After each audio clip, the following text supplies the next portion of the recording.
Magandang umaga po muli, gabi at tanghali o hapon. Ito na naman po si Pastora Jola na nagdadala sa inyo ng salita ng Diyos at pinapaalam kung gaano kalalim ang pagmamahal sa atin ng Diyos. Isa po sa characteristics of God's fatherly love ng Panginoon nating Diyos ay sacrificial.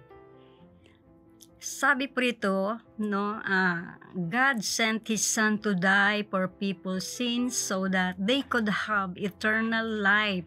Diyan po yan makikita sa John 3:16.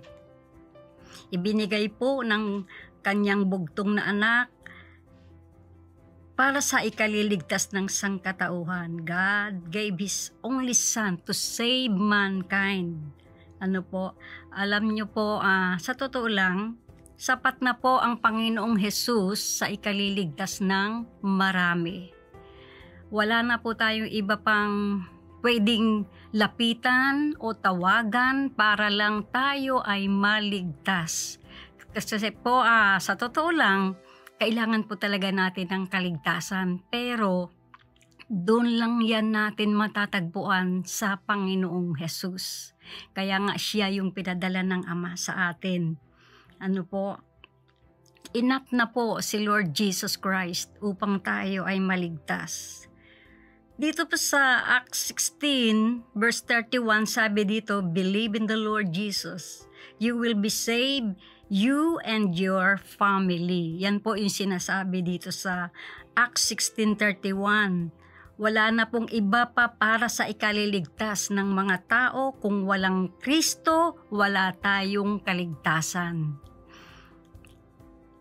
Ang Diyos po, ayaw niya na mapunta tayo sa impyerno. Ikaw, ako, tayong lahat.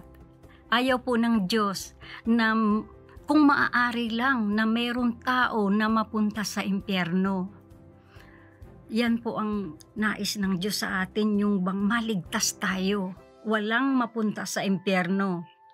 Ngayon po, kung halimbawa man talaga na mayroong tao na mapupunta sa impyerno, o sabihin na lang natin, kung mayroong isang Kristiyano na mapupunta sa impyerno, bagamat siya ay isa ng Kristiyano, hindi po yung Diyos ang may kagustuhan nun.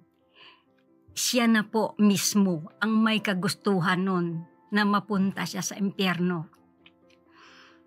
Dahil nga po,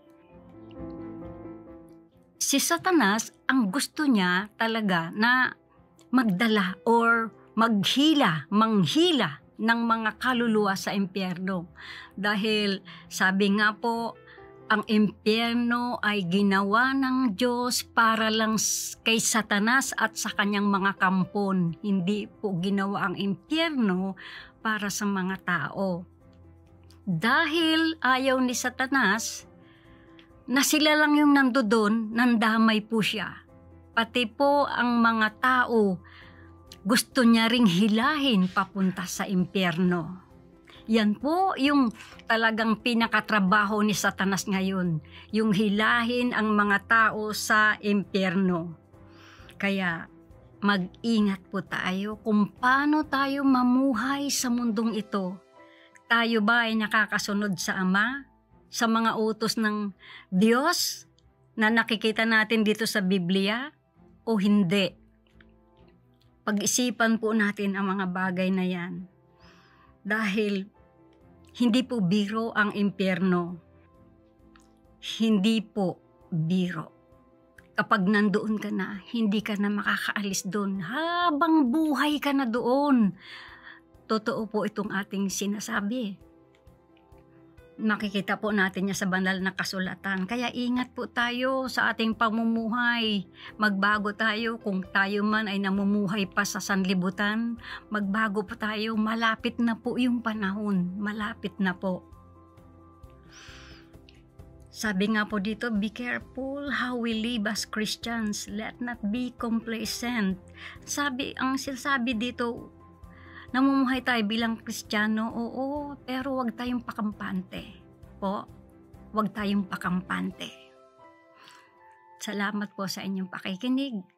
Meron pa po tayo sa susunod. Abangan niyo po iyon. Salamat po.